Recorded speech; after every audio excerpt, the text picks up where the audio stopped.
Hello guys, in this video I am going to show you how to add a smile effect to your pictures on the FaceApp application.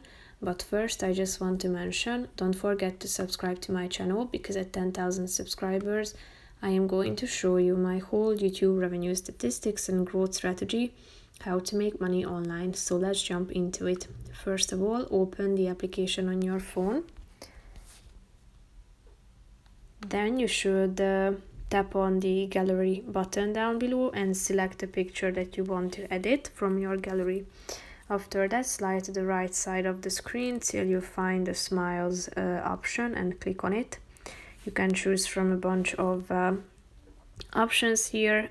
You can apply the classic smile, as you can see, or you have the wide, thigh, closed and upset faces that you can apply, but you need to be a premium member to apply those other options.